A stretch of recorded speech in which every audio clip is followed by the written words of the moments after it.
알고 계세요? 둘이 하나 되는 날, 부부의 날이에요. 부부의 날. 자, 우리 옆 사람에게 따뜻하게 인사합니다. 악수를 우리가 못하죠. 떨어져 있죠. 눈 아이 메시지를 보내면서 행복하게 삽시다. 행복하게 삽시다. 어떻게 살자고요? 행복하게 살고 싶은 것은 모든 사람의 소원이에요. 근데 제가 30년 넘게 이제 결혼 생활을 해보니까 남자보다도 여자가 훨씬 더 행복을 갈구해요. 정말 행복하게 살고 싶은 게 남자보다는 여자가 그 소원이 엄청 커요. 엄청 커. 그런데 이 가정들의 그 면면을 살펴보면은 행복하게 사는 가정이 별로 없고 현실이에요. 현실. 싸우고 그냥 서로 말도 안 하고 이런 사람들이 엄청나게 많더라고요. 제가 잘 아는 사모님이 뭐라 그러냐면 자기 목사님, 아이고 그 인간이요. 그래. 목사님 사모님이 그 여자 목사님도 목사님이고 자기 남편도 목사님인데 아이고 그 인간 그래. 야, 그래서 이거 심각하구나. 그렇게 가정마다 갈등이 많아요. 아픔이 있어. 근데 그대로 살다가 죽으면 돼야 안 돼요? 안 돼요. 어떤 사람은 이대로 살다 죽을래. 그러면 안 됩니다. 그러면 안 돼. 그러안해도 인생이 고해바다예요. 하루하루를 헤쳐나가기가 힘드니까 서로 위로해야 되고 서로 힘을 줘야 되고 서로 용기를 붙돋아 줘야 되죠. 그래서 행복하지 못하는 거를 바꿔야 돼요. 바꿔야 돼요. 그걸 바꾸기 위해서 신앙생활 하는 거죠. 최근에 그 이혼 통계가 나왔는데 2019년 작년에 이혼 건수가 11만 800건. 그러니까 11만 800 가정이 이혼을 해버렸는데 2018년보다도 2019년이 2100건이 늘어났어요. 2100건. 그리고 2018년 통계는요. OECD 36개국 가운데 한국이 1등이에요. 왜 이렇게 우리나라는 안 좋은 거를 1등하는지 모르겠어요. 좋은 걸 1등해야 되는데. 그런데 이제 중요한 게 뭐냐. 왜 이혼했느냐. 그 이혼의 이유가 우리가 주목해서 보셔야 되는데 여러분 화면에 나올 거예요. 첫째가 뭐냐면 이 한국 남성 중심의 가부장제의 인습이 있다. 이상하게 집사님은 남편도 없는데 제일 먼저 하면 그러니까 남편이 자기 마음대로 하려고 그러는 거예요. 독재하려고 그래. 독재하려고. 그래서 한 번 이제 결혼했으니까 너는 내 거다. 내 말 들어라. 이런 사상이 있잖아요. 이것이 가정을 깨지게 해요. 그리고 두 번째 이유가 뭐냐면 여성의 개인주의의 충돌로 인해서 나타나는 양성의 소외 현상이다. 그러니까 지금은 여러분이 알잖아요. 다 개인주의예요. 개인주의. 자기가 추구하는 게 다 있어요. 그런데 그거를 막 압박하고 누르니까 어떤 여자가 살아요? 안 살아. 그만 포부로. 옛날에는 참고 살았지만 요즘 여자들은 안 참습니다. 안 참아. 이걸 남자들이 알아야 돼요. 세 번째는 이 여건이 신장이 돼가지고 여자들도 직업전선에 나가서 돈을 벌 수 있다 이 말이에요. 그러니까 내가 너 없으면 못 사냐. 설거지라도 하고 살란다. 요양 모아서 하고 살란다. 너 같은 인간하고 안 산다. 세상이 이렇게 바뀌어버렸고 그 다음에 이 부부윤리 이게 붕괴가 됐어요. 간통죄가 없어요. 여러분이 분명히 알아야 될 것은 간통죄가 없다 그래가지고 간통을 하면 죄가 안 됩니까? 죄가 되죠? 하나님의 법은 변하지 않아요. 간음하지 말라. 7계명. 그러니까 이거는 영원한 도덕법이에요. 절대로 하나님의 법은 바뀌지 않아요. 간통죄가 없어졌어도 바람 피는 사람이 죄책감이 있을까요? 없을까요? 아무리 나쁜 인간이라도 자기 혼자 있을 때는 양심의 가책을 느끼는 거예요. 죄책감은 하나님이 준 거예요. 하나님이 준 거. 양심도 하나님이 준 거죠. 그리고 이 고도화된 그 산업사회가 많은 사람들을 그 시간과 조직에다가 묶어놓고 있으니까 바쁘단 말이에요. 바빠. 그러니까 대화할 시간이 없어요. 문제를 해결할 시간이 없어. 밖에서 시간을 다 보내버려요. 집에 와서 시간을 보내야 되는데. 그러다 보니까 날이 갈수록 불행해지는 거라 이 말입니다. 그러니까 이런 세태 속에서 이제 가정의 건강은 필수요, 필수. 특별히 예수를 믿는 우리 성도의 가정은 정말 행복해야 됩니다. 행복해야 돼요. 근데 부부 관계가 나빠지면요, 신앙생활도 잘 못하게 돼 있어요. 여기 7절 말씀을 보면은 하반절에 나옵니다. 이는 너희 기도가 막히지 아니하게 하려 함이라. 이게 뭐예요? 기도가 막혔다. 대화가 막힌 거죠. 부부간에 막히니까 하나님과도 막혀버려. 부부관계가 막히면 하나님과의 관계도 정상이 아니라 이 말이에요. 아시겠어요? 그러니까 부부간에 행복해야 신앙생활도 잘할 수가 있는 거예요. 행복해야 서로가 신앙생활을 도와줘가지고 신앙생활 잘하는데, 불행하니까 팽팽한 거예요. 서로 팽팽한 긴장 속에서 평행선을 달리면 신앙생활 잘할 수 있나요? 잘할 수가 없어요. 그래서 여러분들이 오늘 말씀을 받으시면서 이러한 그 팽팽한 관계, 이런 긴장, 그동안의 갈등, 이런 것을 풀 수 있는 그런 기회가 될 수 있게 되길 바랍니다. 그래서 성경은 얼마나 균형 잡힌 말씀을 우리에게 해주냐면, 따라합시다. 아내들아, 따라합시다. 남편들아. 1절부터 6절까지를 보면은 다 아내들한테 권면을 해. 아내들은 이렇게 해야 행복한 가정생활을 할 수 있다. 그게 6절이나 돼. 6절. 근데 남편은 7절, 한 절이에요. 한 절. 아주 균형 잡혀 있죠. 그래서 신학의 윤리는 뭐냐 하면 따라합시다. 서로의 윤리. 서로 사랑하라고 그래요. 서로 사랑하라. 피차 복종하라고 그럽니다. 그러니까 신약의 윤리를 한번 따라합시다. 서로의 윤리, 피차의 윤리. 일방적으로 강요를 하거나 복종하라고 막 이렇게 강요를 하거나 이런 것을 성경은 이야기하지 않고, 다시 한번 합니다. 서로 사랑해라. 피차 복종하라. 너는 내 말 들어. 이런 게 성경에 없어요. 없습니다. 그런 게 없어요. 서로 공동 노력을 통해서 행복하게 살라는 거예요. 살라는 거. 그래서 아주 균형 잡히게 아내들에게도 말씀하고 남편들에게도 말씀을 해요. 그래서 제가 설교 제목을 거기 보면은 부부가 알아야 할 필수적인 지식, 그러니까 아내들, 남편들 두 개를 다 말하려고 설교를 준비를 했더니 A4 17장이 나와버려요. 그럼 한 3시간 해야 돼요. 그래서 오늘은 한 절, 7절, 이 남편들에 관한, 남편들이 결혼 생활하면서 어떻게 해야 되느냐, 여기에 대한 말씀을 오늘 하고, 그러니까 오늘만 오시면 안 돼요. 다음 주일에는 아내들아, 1절에서 6절. 그러니까 이렇게 2번 할 겁니다. 2번. 오늘 우리 남편들이 왜 목사님이 우리 남자만 말하고 그러냐, 절대로 그렇게 생각하지 마시고 다음 주일에는 여자들이 6배 더 혼날 거예요. 그렇게 생각하시고 오늘 이 말씀을 잘 받게 되길 바랍니다. 자, 이 행복한 가정생활을 위해서 남편이 알아야 되는 필수적인 지식이 뭐냐? 오늘 이 말씀은 첫째로 우리 한번 받아가겠습니다. 아내를 잘 이해하라. 더 크게 합시다. 아내를 잘 이해하라.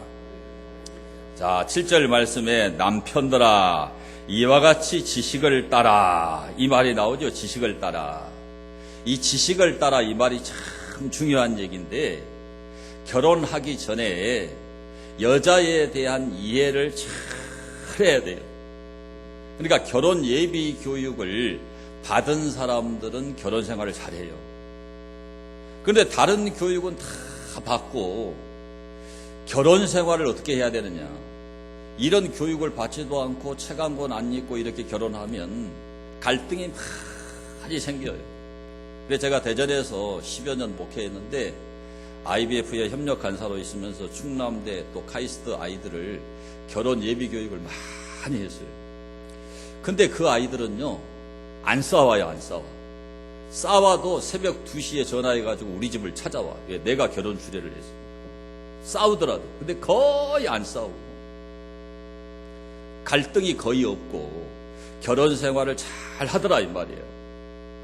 그러니까 이미 결혼한 여러분도 여러분 그 부부에 대한 지식이 있어야 되지만 아직 결혼하지 않은 여러분 자녀들에게 이러한 결혼 예비 교육, 남편으로서 여자에 대해서 알아야 될 지식, 남편으로서 자녀를 어떻게 교육해야 되느냐, 이런 지식을 잘 가르쳐서 결혼하도록 하는 게 중요해요.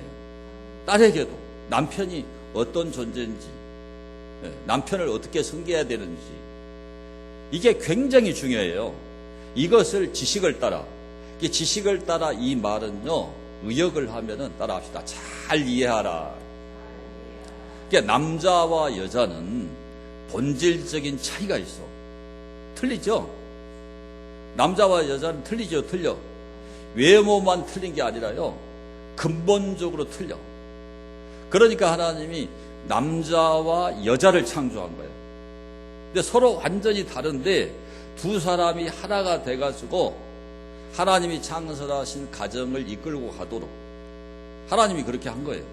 그러니까 서로 다르지만 상호 보완이 돼서 서로 협력을 잘해서 배필이 되라고 그랬죠. 배필. 헬퍼가 되라고 그랬어. 도와주라고 그랬어. 도와주라고. 그래야 가정이 잘 되는 것이죠.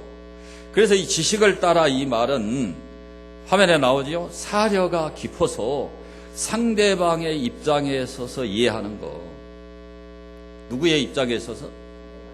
싸울 때는 그 말을 얼마나 잘하는 줄 아세요? 입장을 바꿔놓고 생각해봐. 그러면서 막 이 인간아. 그러니까 평상시에 입장을 바꿔놓고 생각을 해서 배려를 하고 이해를 잘해라, 그 뜻이란 말이에요. 그러니까 내 입장을 고집하는 것이 아니고 상대방의 입장, 아내의 입장, 남편의 입장을 잘 헤아려 가지고 높여주는 거예요. 높여주는 거. 밟아버리는 거예요? 무시해버리는 거예요? 여자들만 대답하네. 높여주는 거면 높여주는 거. 누르고 밟는 게 아니라 이 말이에요.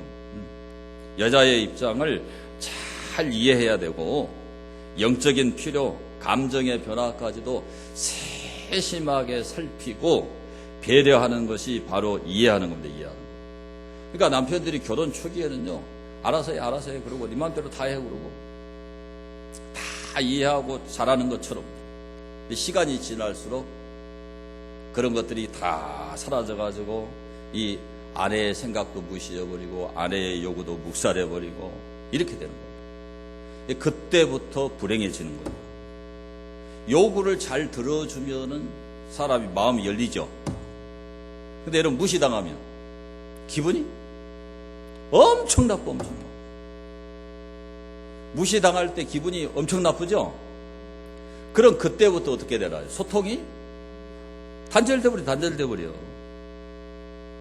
그래서 정말 우리 남자들이요, 여자에 대해서 연구를 많이 해야 돼요. 근데 저는 설교하다 보니까 여자에 대한 연구를 좀 했어요. 상당히 많이 했어요. 그래서 좀 일찍 다른 집보다 일찍 행복해진 거예요. 근데 그게 뭐냐? 처음에는 가르치려고 책을 보고 연구하고 이렇게 했는데 그렇게 하다 보니까 내가 달라지더라고. 그게 이제 독서치유예요. 그래서 이런 교육을 잘 받아야 되는데 다 밥 먹고 살기 힘들잖아요. 가정의 달 한 달 동안이라도 이 가정에 대한 설교, 자녀 교육에 대한 설교, 이런 것을 잘 들으면 이런 지식이 확보가 돼요. 그래서 이 지식을 따라 이 말은요, 따라합시다. 상식을 존중하고 책임감을 가지라. 자꾸 그냥 상식을 벗어나버려요. 아까 나왔죠? 가부장. 제가 어렸을 때 늘 보고 자란 게 뭐냐. 저희 아버지는 돌아가셨지만 2년 됐는데 94세 돌아가셨는데 우리 어머니가 무슨 말씀하면 저기 가시오! 여자가 돼가지고. 그럼 우리 어머니 쏙 들어가 버려요. 아버지가 그러니까 그 자리에서 말 안 하지만 속에가 부글부글 끓는 거예요. 그게 바보스러운 거예요. 그럼 그때부터 남편이 하는 일을 도와줄까요, 안 도와줄까요? 안 도와주죠. 감정이 상했는데 도와주겠어요? 그래서 우리 남편들이 여자를 좀 잘 알아야 돼요. 잘 알아야 돼. 잘 알아야 돼요. 연구를 좀 해야 돼요. 그러니까 여자가 무슨 음식을 좋아하는지 이런 정도는 알아야 돼요. 어떤 화장품을 쓰는지 그런 거 내가 알 필요가 뭐 있어. 돈만 주면 되지. 근데 아니라는 거야. 아니라. 에? 어떤 음악을 좋아하는지, 어디에 가고 싶은지, 토요일 같으면 이 여자가 뭘 하고 싶은지. 근데 전혀 그런 걸 생각 안 하고 돈 벌어다 줬으니까 끝났다. 내가 돈을 안 주냐, 내가 집이 없냐, 네가 뭐가 부족해서 그러냐. 세상 좋아졌어. 여자 세상이요. 이런 생각을 가진 가정은요 반드시 불행해져요. 불행해져. 에? 우리 남자들만 따라합시다. 여자에 대해서 공부 좀 합시다. 잘 안 따라오려고 그러잖아요. 저 북한에서 온 우리 저 김종관 씨는 이런 얘기 들으면은 이게 뭔 소리요? 그럴 거예요. 북한은 굉장히 권위적이에요. 저 경상북도는요 전라도보다 더해요. 진짜 거기 유교적이어가지고 얼마나 권위적이에요. 물론 개인 차이가 있어요. 근데 이 지역성을 무시 못하겠다. 제가 광주에 와서 올해 이제 18년째인데 이 광주 사람들도 상당히 권위적이에요. 그 가부장적인 사고방식을 버리고 함께 사는 여자를 좀 연구하고 공부해야 된다. 어떤 집에 예수님을 잘 믿는 여자 집사님이 있는데 남편하고 싸움이 났어요. 왜 싸움이 났냐? 너는 뭔 교회를 그렇게 가냐? 뭔 예수를 그렇게 빡세게 믿냐? 주일날 한 번만 가지. 그래가지고 막 대판 싸움이다. 그러니까 남편이 열받으니까 네 거 다 갖고 나가.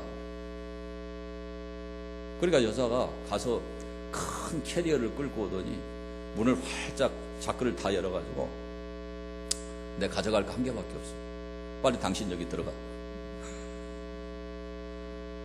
나 당신 하나만 있으면 돼.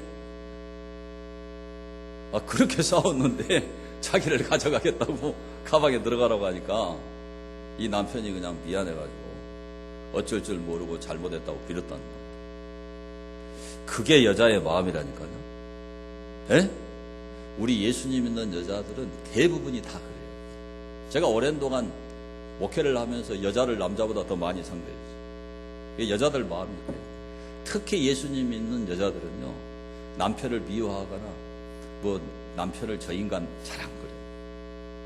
다 참고 인내하고 기도하고 남편을 소중히 여긴다니까요. 그래서 예수 잘 믿는 여자 만난 남자는 행복한 남자예요. 제가 장례식을 한 70건 정도 했어요. 노인대학이 있어가지고 옛날 교회에 노인대학에 300명 돼서 자주 돌아가시다 보니까 장례를 많이 치렀는데 제가 느낀 게 뭐냐, 부인이 예수님을 잘 믿는 사람 있잖아요. 근데 이 남편이 평생 동안 예수도 안 믿고 쑥쑥 끼고 그랬는데 꼭 죽을 때 되면요 예수를 믿어요. 평생 동안 자기 아내가 숨기고 희생하고 자기를 위해서 기도하고 이걸 알더라고. 그래가지고 막판에 내가 교회에 그동안 못 간 거 미안하다고 용서해달라고. 그리고 제가 몇 번 이 말 했죠. 제가 가잖아요. 그러면은 막 아파가지고 암으로 죽으면서 자기 부인을 보고 이게 목사님 빨리 식사 대접해라 이거예요. 그래 기도해주면 이 손가락으로 제 손바닥을 이렇게 긁어. 이게 말도 못하는 상태에서 구원받은 거였고. 그러니 예수 잘 믿는 여자를 아내로 둔 사람은 행복한 사람이라니까요. 예수 믿는 여자들이 착해요. 착해. 그걸 빨리 알아야 돼요. 남자들이.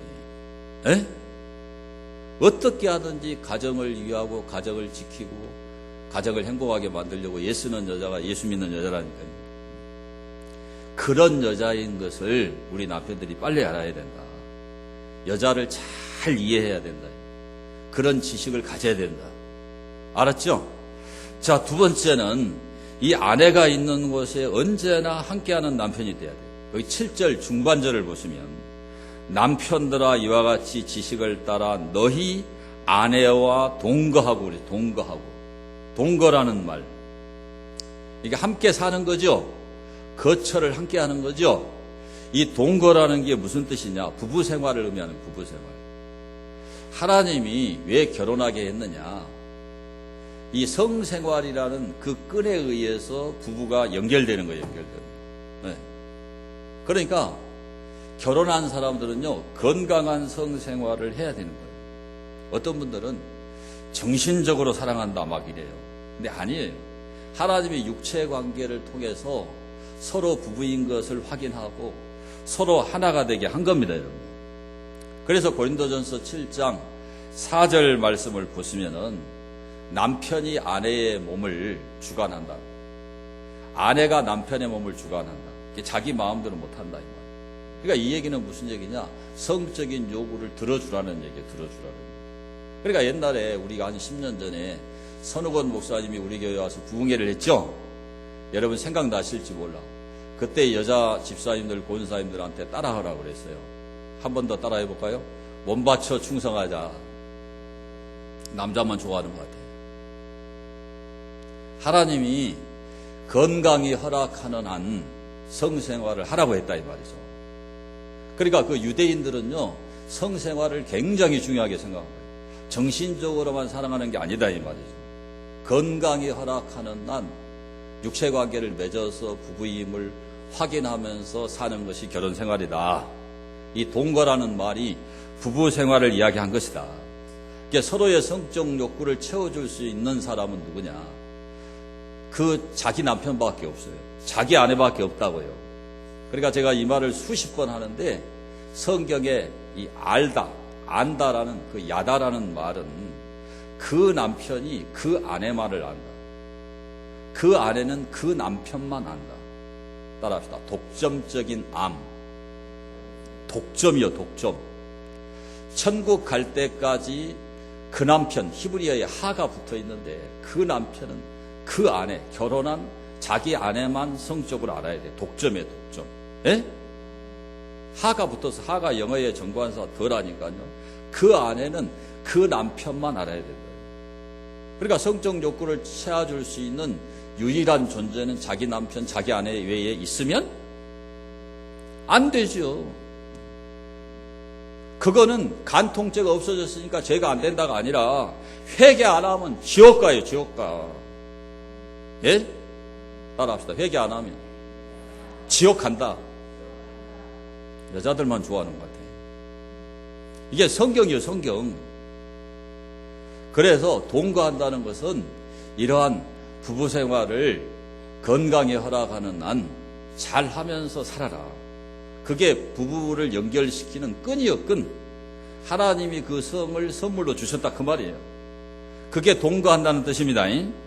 두 번째는 이 동거라는 뜻이 무슨 뜻이냐? 시간을 함께 보내는 거예요. 시간을 함께 보내는 거예요. 친구가 되는 거. 그것을 함께 한다 그럽니다, 여러분. 그러니까 저도 엄청 바빠가지고 40대까지는요 그렇게 대화를 많이 못했어요. 근데 이제 제가 이렇게 작은 교회를 목회하게 되면서는 좀 시간이 좀 있죠. 맨날 바쁜 게 아니니까. 그래서 시간도 조절할 수 있고. 근데 지금은 대화를 많이 해요, 많이. 대화를 많이 하면은 공유할 수 있는 이 분모가 커진단 말이에요. 공통 분모가 많아져. 그러니까 우리 남자들은 늘 이렇게 대화를 해야 돼, 대화를. 아멘 하나도 안 해. 자기 혼자 낚시니까. 자기 혼자 친구 만나러 간다고. 근데 여자들은 할 일이 많아서 남자처럼 그렇게 날개 달고 마음대로 못 돌아다녀요. 응? 그러니까 나이가 들수록 부부간에 친구가 돼야 돼요. 시간을 함께 해야 된다 이 말이에요. 그 다음에 동거라는 게 뭐냐? 삶을 나누는 겁니다. 삶을 나누는 거. 하숙집은 와서 밥만 먹고 자고 나가버려요. 그게 하숙집이에요. 가정은 그런 데가 아니에요. 가정은 말 그대로 스위트홈이에요. 스위트홈. 예? 가정은 서로가 가정을 따뜻하게 만들기 위해서 애를 써야 되는 거예요. 그렇죠? 그래서 늘 대화를 하고 쌍방통행을 해야지 일방통행을 해버리면 자기 마음대로 생각하고 자기 마음대로 결정 다 해버리고 마누라는 남편이 뭐하고 다니는지, 어디다 투자했는지 뭘 했는지 몰라. 그러면 그런 집은요, 진짜 평행선이 계속 멀어지는 거겠죠.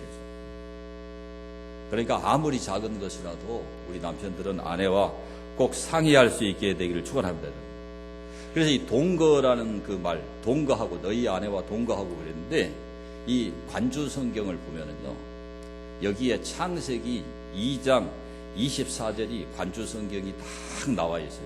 관주는 뭐냐면 그 본문을 해석해 주는 말씀이에요. 자, 한번 읽어보세요. 이러므로 남자가 부모를 떠나 그의 아내와 합하여 둘이 한 몸을 이룰지니라 그랬죠. 성공적인 결혼 생활을 하는데 필수 조건이 뭐냐면 남편이 부모를 떠나야 돼. 부모를. 저기 봐요. 남자가 누구를 떠나라고? 부모를 떠나라고. 그러면 결혼 생활에 대해서 이렇게 많은 정보를 줄 수 있고 많은 권면을 할 수 있는데, 그 많은 정보나 권면을 다 떠나서 딱 한 가지가, 남자가 누구를 떠나라고요? 부모를 떠나라고요. 부모를 떠나야 진짜 결혼 생활이 된다 이 말입니다, 여러분. 그러니까 부모를 떠나지 않는 결혼은 있을 수가 없어요. 부모를 떠나지 않은 한 몸이 될 수가 없단 말이에요. 근데 우리 한국 남자들은 어떻게 생각해요? 뭐 부모를 떠나라고? 뭐 나한테 불효자식 되라는 소리예요 지금? 이렇게 생각하는 사람들이 굉장히 많아요. 근데 그게 불효가 아니에요. 내가 효도를 하려고 그래도 부인이 협조를 해야 돼. 에? 협조를 안 하는데 효도가 되나요? 야, 이번 주 토요일 날 우리 엄마한테 가자. 그걸 뭐라도 해갖고 가야지. 그 남편이 일방적이면 여자가 하기 싫으니까 갔다 와. 안 가려고 그래, 안 가려고. 그러니까 부모를 떠나는 것이 불효가 아니고, 부모를 떠나서 자기 아내와 합하여 한 몸이 돼야 효도가 가능하다 이 말이에요. 아니, 그래요, 안 그래요? 여자들은 이렇게 빨리 이해를 하는데 남자들은 여간해서 이 말을 잘 안 받아들여요. 너무 효자가 되려고 해요. 저도 처음에 그랬습니다. 그런데 나이가 들어갈수록 이것을 깨닫는 거예요. 이걸 빨리 깨달을수록 가정이 어떻게 되냐? 행복해지는 거예요. 행복해지는 거. 부모를 떠나야 된다니까요. 그래서 이 부모를 떠난다는 게 뭐냐? 남자는 결혼한 순간부터 그 화면에 뜰 거예요. 부모의 재산이나 경제적인 능력에 의존을 하거나 관심을 가지면 안 된다. 우리 아버지가 돈이 몇 억이 있으니까 우리 아버지한테 잘 보여가지고 좀 가져야 되겠다. 아버지는 돌아가셨지만 엄마가 한 10억 갖고 있으니까 엄마 거를 좀 뺏어가야 되겠다. 이런 못난 생각을 하고 살면 되겠어야 돼. 요즘은 또 며느리들이 돈 욕심이 나서 자주 문턱을 드나드는데 그거 절대 좋은 게 아닙니다. 결혼하면 독립해야 돼, 독립. 자기가 벌어서 자기 가정을 세워야 됩니다. 그러니까 성경에 야곱이 나오죠, 야곱이 뭐라고 그랬어요? 내 집을 세운다 그랬죠? 자기가 결혼했으면 자기 가정을 경제적으로 잘 튼튼하게 세우는 것이 남자의 역할과 사명입니다, 사명. 부모의 경제적인 능력에 의존하면 안 돼요. 하도 돈이 많아서 주는 것은 받으세요. 그러나 독립해야 된다는 이 명확한 생각을 가지고 살아가는 사람이 가정을 잘 이룰 수 있어요. 아내는 그런 남편을 좋아해요.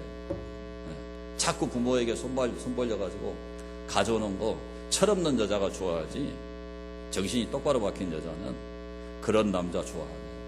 자기 남편 스스로 능력이 있는 걸 좋아한단 말이에요. 그러니까 그런 생각을 우리 남자들이 해야 되죠. 그 다음에 부모를 떠난다는 게 뭐냐? 자기 엄마하고 자기 아내를 비교하면 돼야 안 돼요? 안 돼요, 안 돼요. 비교하면 제일 싫어합니다. 뭐 우리 엄마는 반찬도 잘하고 우리 엄마는 얼마나 정가르고 근데 너는 왜 청소도 안 해? 가서 살아. 너가 엄마하고 살아. 그러면 싸우는 거예요. 그러면서. 그러니까 자기 엄마보다 자기 아내를 더 높여도 안 되고 자기 아내를 엄마보다 더 높여도 안 되고 똑같은 말을 했네. 좌우간 비교하지 말라 이 말이 비교하지 말라. 아내를 아내대로 존중해야 된다 그 말입니다. 근데 계속 그렇게 비교를 하잖아요. 그러면 항상 너 엄마한테 가라 그래요. 그 다음에 남자가 부모를 떠난다는 게 뭐냐, 이것이 남편에 대한 명령이기도 하지만 시어머니에 대한 명령으로 받아들여요. 여기 나이 드신 분들 있죠? 시어머니들은 아들 장가 보내놓고도 자꾸 자기 아들 챙겨요. 자기 아들을 사랑해요. 그런데 그런 집은요, 아들하고 며느리가 갈라져 싸워. 이게 그런 시어머니는 바보예요, 바보. 그냥 김선진 집사님만 아멘해. 진짜 바보라니까. 그 사이를 벌려놓는 거예요. 그냥 멀리서 지켜보고 기도해 주는 거지.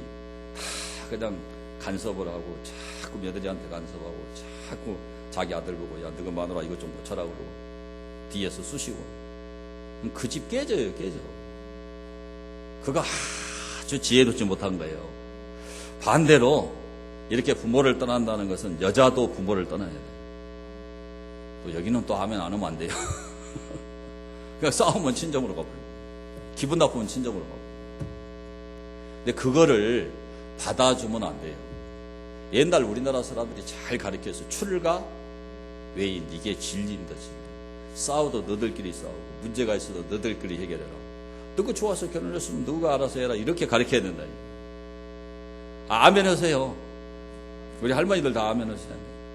김경희 권사님도 시집 보냈으니까 아멘 해요. 아름이도 이제 곧 시집 가니까 이제 김하순 집사님도 아멘 해요. 그걸 막 받아주고 막 이렇게 하잖아요. 절대 사이가 안 좋아져요. 니들이 알아서 해. 따라합시다. 니들이 알아서 해. 아니, 지금 우리 세대는요, 효도해야지. 우리 노후 준비해야지. 여러분들 다 가르쳐야지. 정말 짐이 무거운데, 응? 아니, 뭔 AS를 그렇게 많이 하고, 돈 날라가면 돈 주고, 부족하다면 또 채우고. 그러지 말라니까. 요즘에 할머니들이 그 국가로부터 돈을 많이 받으니까 어렵다고 자식들한테 너 돈 갖고 오지 말아요. 돈 붙이지 말아요. 그러지 말고 다 받아요, 받아. 아멘 하나도 안 하죠. 차라리 헌금해, 헌금. 응? 아이고, 목사님이 또 교회 갔더니 헌금하라고 그래요. 노인들도 돈 되게 많아요, 요즘에. 그러니까 새끼만 챙기는 거예요, 새끼만. 아닙니다. 다 결혼하고 알아서 하라고 그래요. 남자도 부모를 떠나야 되지만, 여자도 부모를 떠나야 된다. 그래야 동거가 되는 거예요. 진리입니다, 진리. 그러니까 많은 고면을 할 수 있지만, 가장 지혜로우신 하나님이 부모를 떠나라고 하는 거예요. 그래야 진짜 결혼이 되고 진짜 서로를 위하고 서로 힘을 합치게 되는 거예요. 보세요. 어려운 일 있으면 남편이 쪼르르 시댁에 가버리고, 여자가 어려운 일 있으면 친정에 가버리고. 각자 해결할 때가 따로 있으니까 하나가 되나요? 여러분, 이걸 가볍게 생각하지 말고 오늘부터 성경대로 하시라고.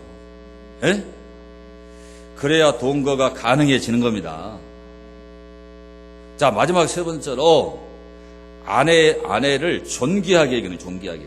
7절 하반절에 그를 더 연약한 그릇이요 또 생명의 은혜를 함께 이어받을 자로 하라 귀히 여기라 그랬죠.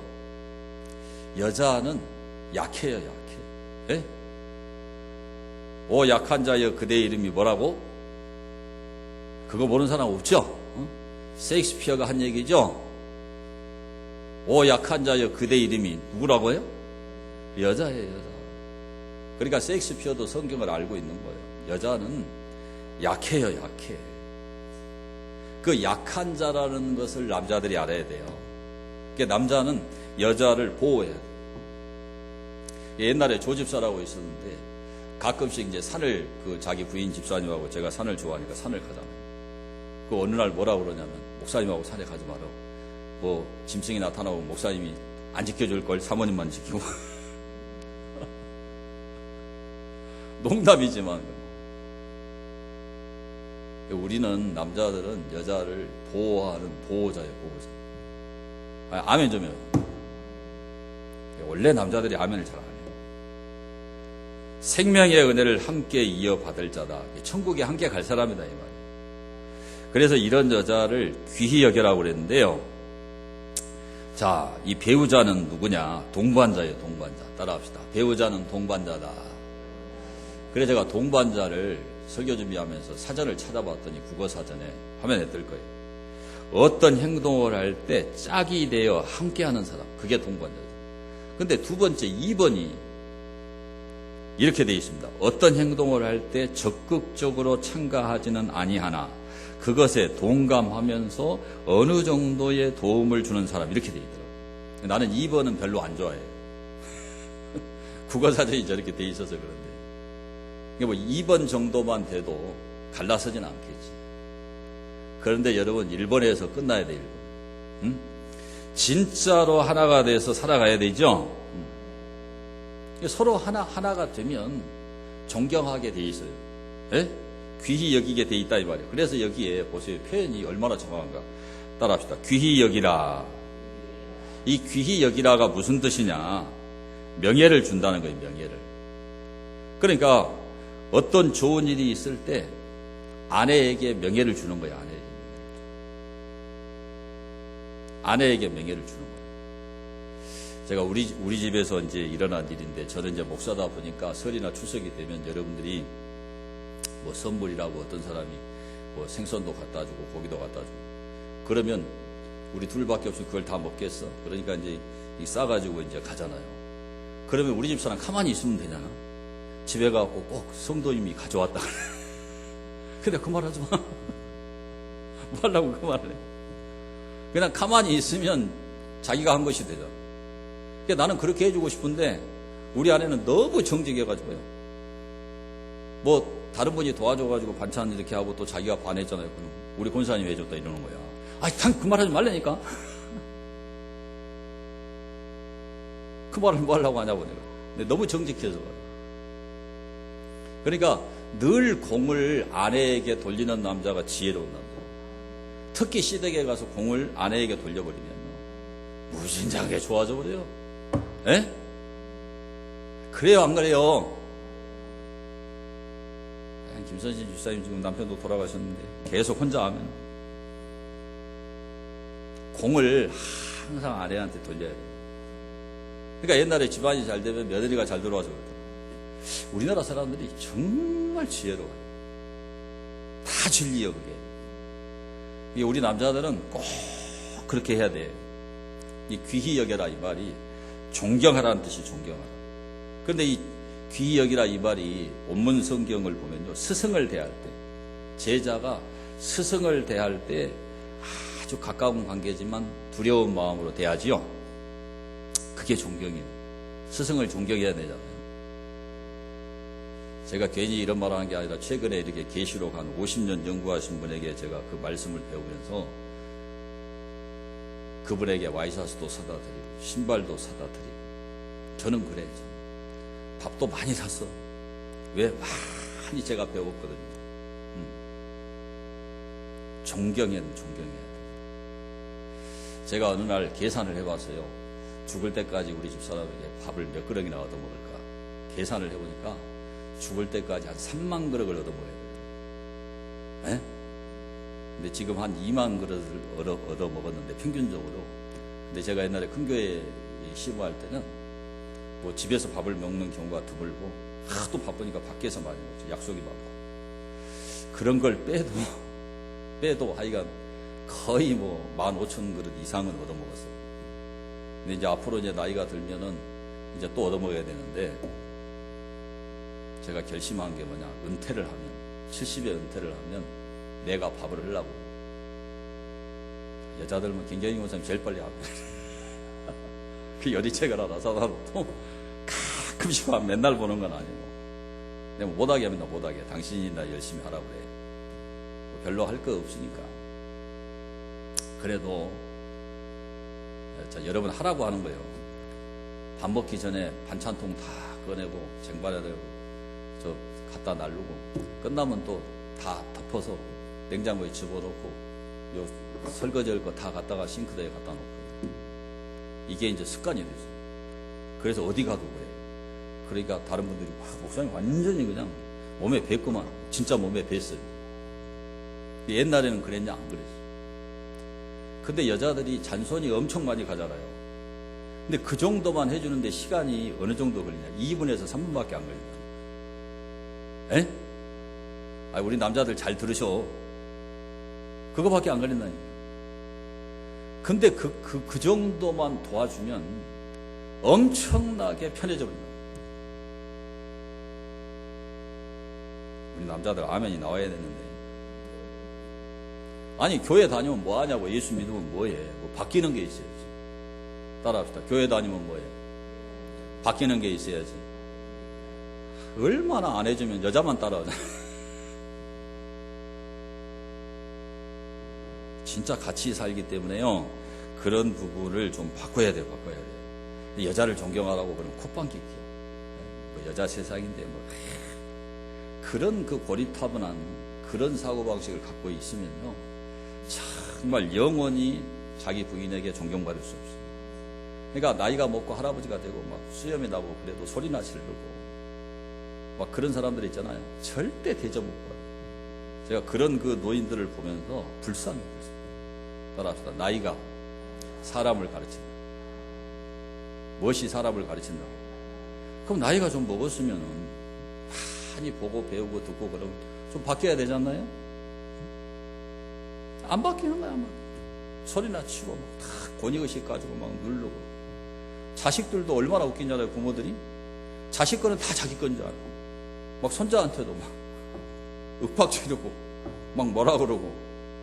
그러니까 이거 도무지 세상이 어떻게 바뀐지를 모르는 거예요. 예수님 믿는 사람은 빨리빨리 바뀌어야 돼요. 빨리빨리 바뀌어야 돼요. 그래야 가정이 행복해지는 것이죠. 그래서 성경은 남편들에게도 권면을 많이 하고 있는데, 자, 성경을 보겠습니다. 에베소 5장 25절.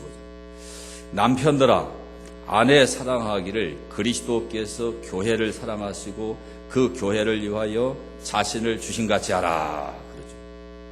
이 교회가 우리 구원받은 우리 한 사람 한 사람이 교회지요, 교회. 우리들을 위해서 예수님이 십자가에 못 박혀서 죽으셨어. 그러니까요, 남편들이 자기 아내를 위해서 죽어야 돼, 죽어요. 여자들이 하면 한다니까. 이상한 일이에요. 여자들은 다음 주에 해야 돼요. 그러니까 사실은 보면은 남자들이 사랑하는 게 더 어려운 거예요. 자기 목숨을 바쳐 사랑해요. 예수님처럼. 그러니까 남편이 예수님이 되고, 이 교회가 아내예요. 신부예요, 신부. 이 성경의 진리죠.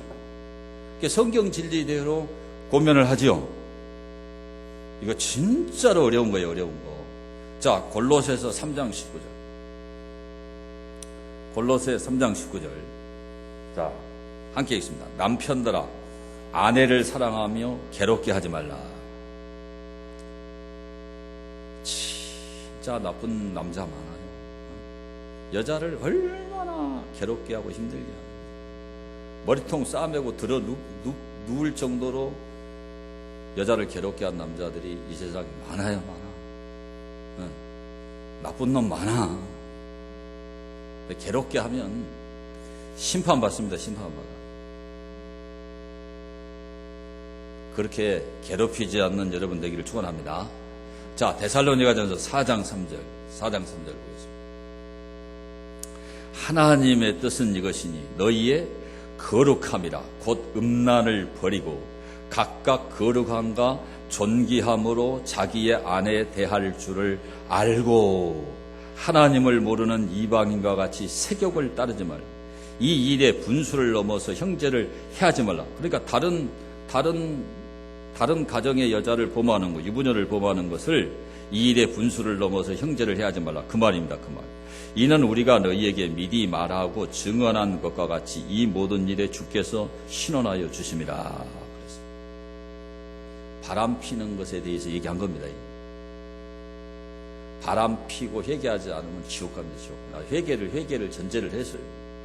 진짜 이거는 가장 나쁜 배신이에요. 그러니까 자기 남편을 죽여버린 사람이 있어요. 치정.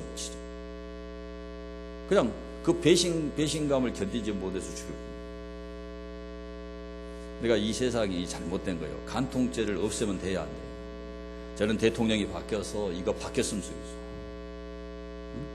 간통죄가 없으면 어떻게 되냐. 십계명은 영원한 도덕법이에요. 간음하지 말라가 하나님의 법이에요. 세상 법이 바뀌었다고 그래서 하나님의 법이 바뀌지 않아요. 하나님의 법은 영원한 진리예요. 그러니까 바람 피고 회개하지 않으면 지옥 간다, 지옥 가. 이거 잊지 말고 기억해야 돼요. 예수 믿는 사람이 그런 죄질을 저지르면 절대로 안 되죠. 그래서 자관 오늘 이 성경이 우리에게 가르치는 가장 중요한 게 뭐냐? 아내를 귀히 여기고 존경하라, 존경하라. 그래서 남녀가 인격적으로 동등한 거예요. 하나님이 옆구리 이 갈비뼈를 가지고 여자를 창조했어요. 그러니까 유명한 그 메투엘리 목사님이 뭐라고 말씀하십니까? 하나님이 머리뼈로 창조하지 않고 발가락뼈로 창조하지 않고 옆구리뼈로 창조해요. 그러니까 내리 눌러도 안 되고 밟아도 안 되고 여자가 위에 올라가도 안 되고 중간이에요, 중간. 그러니까 남자가 우월하고 여자가 열등하고 그게 아니에요. 요즘 보세요. 공부도 여자들이 더 잘해요. 갈수록 고시 합격자가 늘어나고 공무원 합격자가 점점 여자가 많아져요. 초등학교 선생님은 뭐 80%가 여자예요. 능력이 여자가 떨어지는 게 절대 아니란 말이에요. 밟으면 안 되는 거예요. 인격적으로 동등한 거예요, 동등한 거. 절대 무시하면 안 됩니다. 그래서 우리 남자들은 오늘부터요, 무시하지 말고, 귀히 여겨야 돼, 귀히. 존경해야 돼, 존경. 그리고 대화를 많이 하셔서, 모든 거를 공유해야 된다, 공유. 비밀이 있으면 안 되는 거예요. 비밀이 있으면 안 된다고요. 비밀이 많으면 사이가 나빠져. 여러분, 사이가 좋은 사람은 비밀이 있나요? 비밀이 없죠. 다 알죠. 근데 자꾸 딴주머니를 차고 자꾸 비밀을 가지고 있으면 그게 이제 가정이 깨지는 수순을 밟아가는 거예요. 그래서 비밀이 없이 늘 대화하고 그동안에 우리나라가 가지고 있는 이 가부장적인 이런 사고방식에서 벗어나서 인격적으로 동등하다. 그리고 가장 내가 사랑해야 될 보물이다, 보물. 그냥 단순한 여자가 아니고 가정을 지키는 여자라 이 말이에요, 여러분. 그래서 존중하고 존경할 수 있게 되기를 축원합니다. 여자는 다음 주에 설교합니다. 다음 주까지 들어야 이게 다 듣는 거예요. 오늘 7절 하나밖에 설교를 안 했습니다. 자, 우리 이 시간에 통성으로 기도합니다. 하나님이 우리에게 가정을 선물로 주셨어요. 내 혼자 산다면 인생이 얼마나 힘들겠어요. 함께 살게 하신 하나님 앞에 감사해야 돼, 감사. 하나님이 짝 지어 주신 거예요. 그래서 어떻게 하든지 우리 가정을 행복한 가정을 만들어 주세요. 내가 그 일에 희생하게 해 주세요. 우리 통성으로 기도합니다. 자비하신 하나님 고맙고 감사를 드립니다. 우리 하나님께서 이 무더운 여름날에도 걸음이 세상으로 향하지 않게 하시고